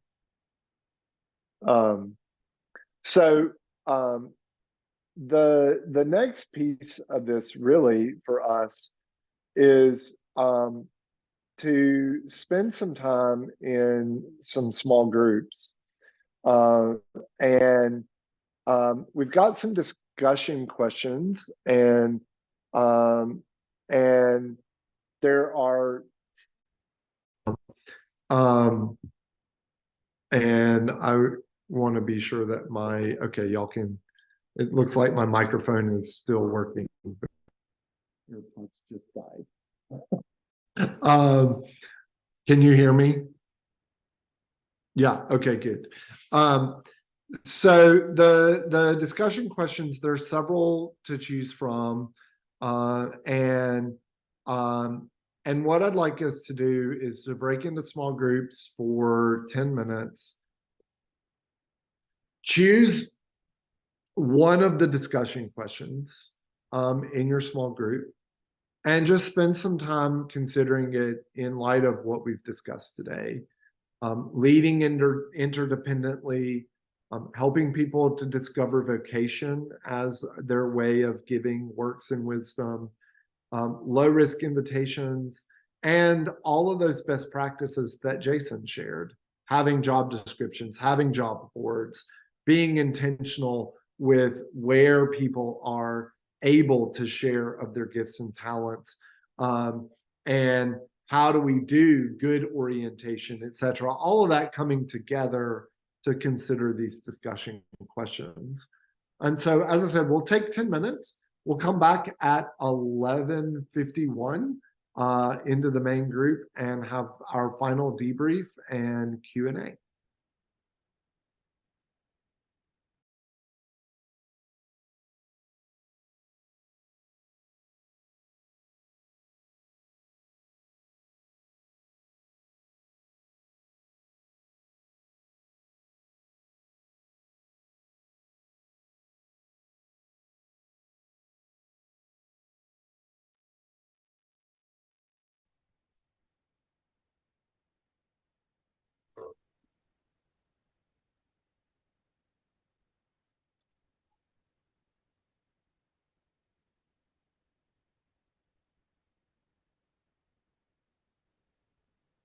Okay, I think everybody is back from the breakout rooms.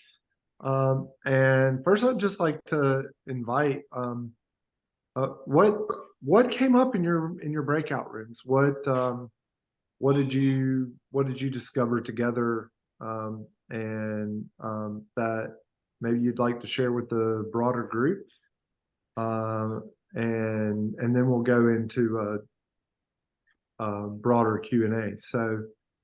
What did you wrestle with in your breakout groups?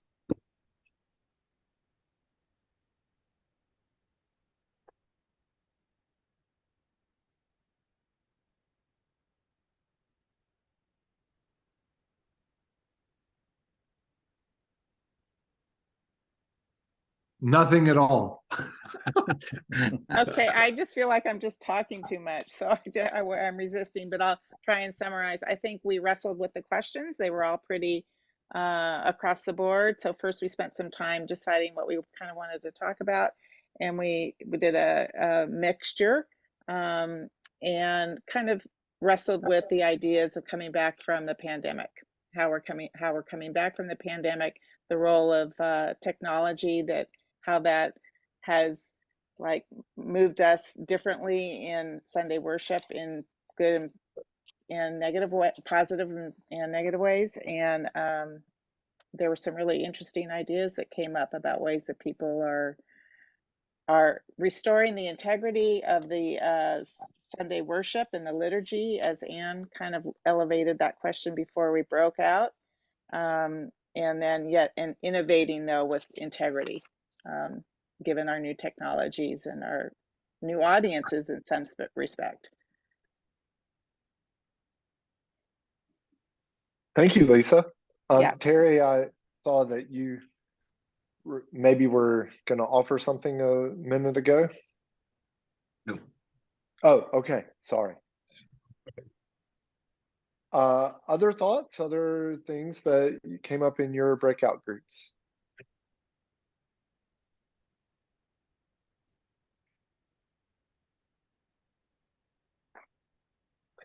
And then I just want to open the question to other insights, questions, or thoughts that you want to share.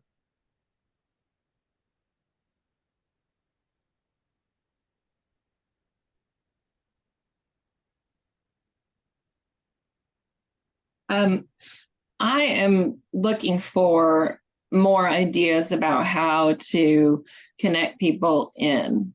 I hear a lot of people are visiting churches right now. And when people come to visit the church, even if they say, oh, you know, I like it here, maybe I want to come here.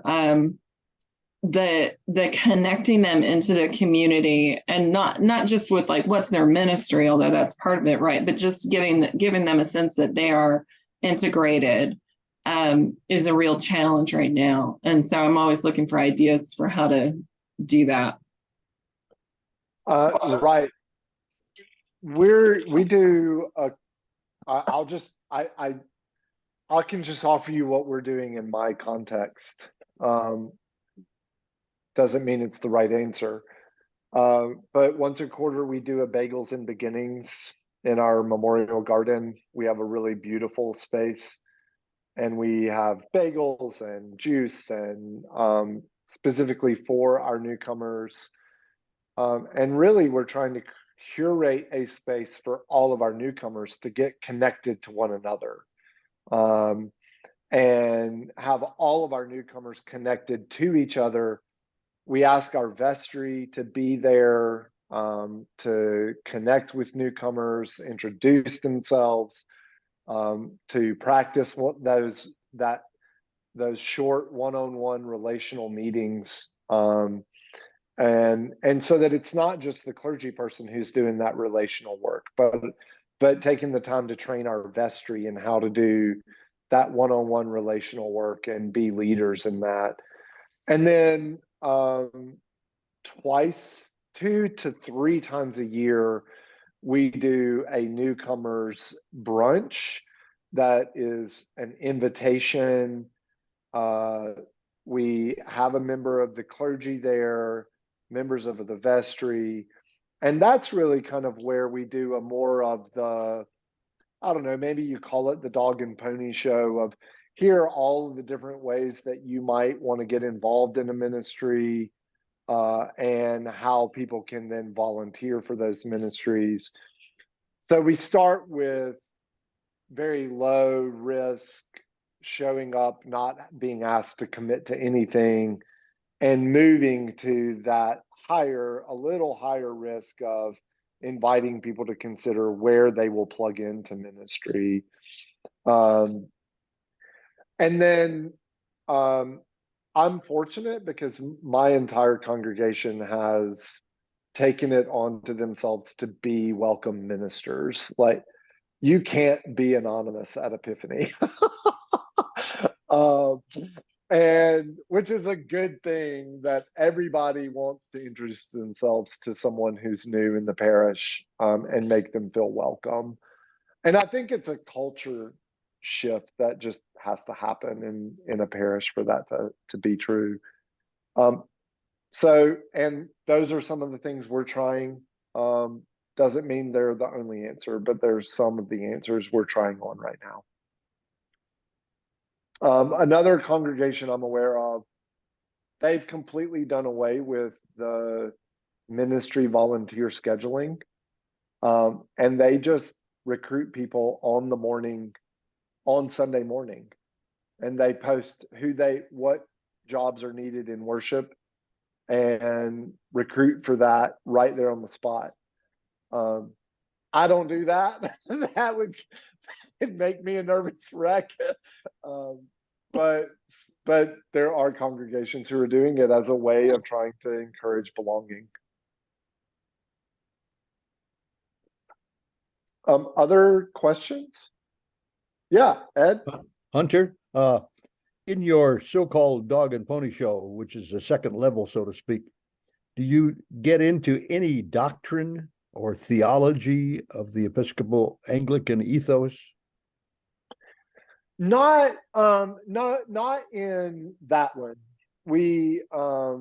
But we invite people into a class that addresses that more fully, because we are really trying to have it as a space of belonging versus a space of belief, which I know is like, that's a false dichotomy.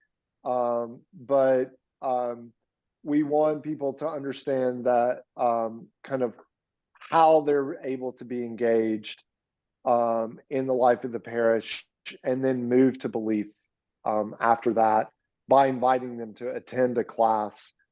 We also do a 10-week Alpha-like course that is just a regular part of our formation and outreach to people. That's another thing we're trying. This is our first year trying it. So, you know, ask me next year how successful it's being.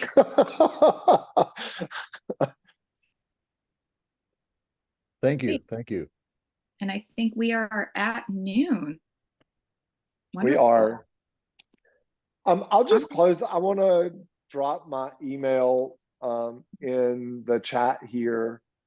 And really, this is an invitation for ongoing creative thinking. I don't know all the answers. I'm not pretending to, and I'd love to be engaged in conversation with you if that would be helpful, and love to hear what some of you are doing in your context, because I might be able to beg, borrow, and steal from you too, and that would be lovely. All right, wonderful. Well, thank you again to both Jason and Hunter for being our facilitators for Volunteers in Service. And congratulations to everybody for completing your first module in the program. So you did it. With that, we will see everybody again on Zoom November 17th and 18th. Our team will also send out a reminder that week, so you're aware of the Zoom links we'll be using as well as class times. But with that, we want to wish you all a wonderful rest of your weekend. Get some rest, and we will see you in November. Take care. Bye, everybody. Question.